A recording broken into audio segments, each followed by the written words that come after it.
Hello. Thank you for coming out tonight. The last couple of years I've kind of given an overview of where all the money comes from. I didn't want to do that to you tonight. It's all tax money. It just breaks into whether it's federal, state, and local.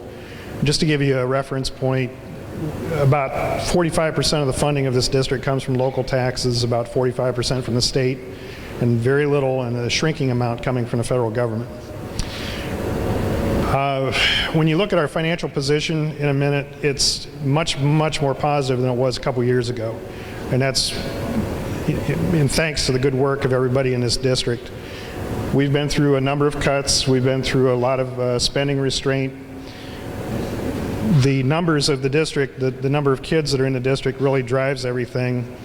And over the last 3 years, what has really happened is we've tried to right-size the district to what we forecast the student enrollment to be long-term. So as we've come through that process, we get to a couple of new big concerns being thrown at us by the state. The new funding formula for rural, what they perceive to be high-wealth districts, creates a problem because of, in their mind, declining enrollment. And you'll see in a minute, my answer back to them is you've already taken that out. What they happened to do to most of the rural districts in Ohio was they put a stake in the ground to base their funding formula really upon where were you funded, what was your enrollment in 2009.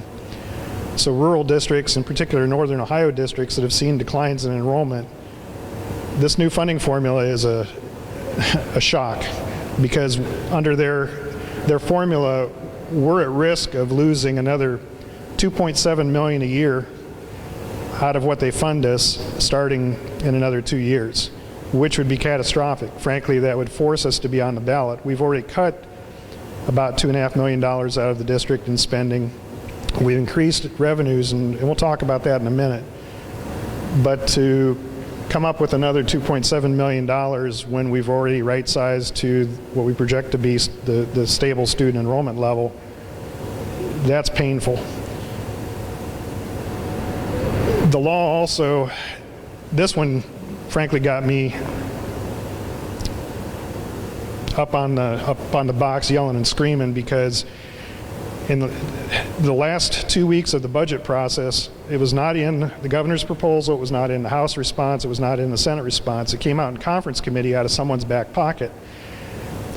They changed the law for any renewal of a tax levy. The renewal will still include homestead rollback funding, meaning everybody that's got a property tax, about 12.5% of that is subsidized by state money. You don't actually face paying the full brunt of the tax. If we pass a new levy, if we do anything but renew, we're going to see everybody's tax bill go up 12.5%. So if we come to the ballot in the future with new money requests, which every school district typically has to do about every 5 years, and I'll tell you in a moment what we think that would look like for us. Anything we come to the voter with for new money is going to be facing immense opposition just because of that 12.5% increase built right in. Why the state did this, nobody really knows, but they pulled it out in 2 weeks of conference with no announcement they were going to put that on the docket. Really very few hearings, voted it into the legislation. Now every government entity, whether you're a school district, a township, whatever, anything with a property tax, anything but a renewal, you lose the 12.5% state subsidy on that. Whoop.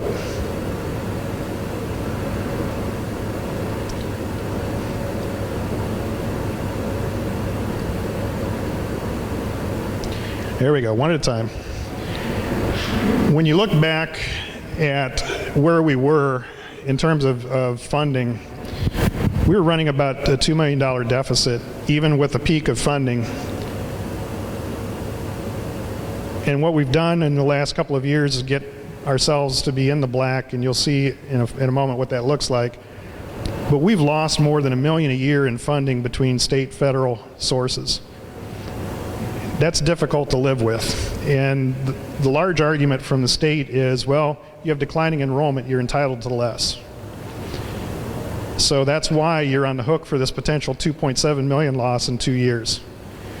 And I look at that light blue line and I say, gee, your funding back then was based on our enrollment. That light blue line, we're getting about 8.5 million. We're getting a little over 7.7 million. We've already taken our cut for our enrollment loss. Their answer to that is, yeah, but you are relatively wealthy and you are growing relatively wealthier versus the rest of the state because your property tax valuation didn't go down as much as the rest of the state, and your income valuation, which is new to the formula this year, is much higher than the average of the state. Therefore, you can afford more local taxation, but we don't want you to pass local taxation. We want you just to cut. That's the message coming out of Columbus. It's very discouraging from a finance standpoint. When you look at the blue lines there, those were the stimulus monies that came to us from the federal government. Those are all gone. I don't see those coming back. And frankly, I don't want federal money because I don't want the strings that come with the federal money. When you break down the federal money that goes into things that are not in the general fund, it does put stress on the general fund when it's cut. There are federal monies that come in to the food service program. The dark area there, I wish I had something to point, but that black line up there is the funding that comes for special education. Our special education costs never go down, they keep going up, but our funding sources keep going down, so we're having to deal with that more and more out of the general fund. When you look at what has happened over those two things, we're down about $1.25 million to $1.3 million annually in funding that we've had to offset.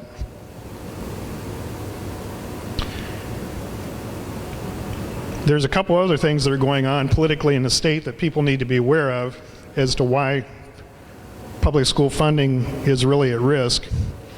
There are more and more offsets going to community schools of various kinds. I'll be glad to talk to you about that. Community schools in general service a need, and there are some that are very good, but it's very frustrating to see things like A+ grants being given out to schools that are community schools that are D and F rated, yet they get same access to state funding as a public school district does. It's very, very frustrating. We're also seeing payments increase going out to do what we should be doing, which is helping kids get college credit, which is what the PSO things are up there. And you'll probably see that continue to grow. The state threw in something that they're trying to back out of now. They even said, well, if you do a PSO arrangement with a local college and you could have charged for the books and supplies for that, this year you can't do that anymore. You have to, school district, pay for that yourself, which could be $400 or $500 a class for a kid, which is a disincentive for a district to want to expand PSO opportunity for kids. We're gonna expand that anyway because it's the right thing to do for kids. But the state's trying to do everything possible to disincent what's a good program. It's very difficult to understand. The thing that Dr. Hill mentioned that's been a financial boon to us has been open enrollment. When you look at the number, that's net of the in and out, and back in fiscal 10 and 11, we were still just a very restrictive open enrollment. It was only open to schools that touched us. Now we've opened it up because financially we had to. It was one of the first things that I begged the board to do when I first got here is please open this open enrollment up so that we can financially survive, because it frankly comes down to butts in seats or you don't have the dollars to survive. And for us, because we do have a good product, we've seen a tremendous improvement financially because of that. The bottom line, when you look at this is just the year-end balance each year. It's not cumulative, it's just in that year were we in the red or in the black.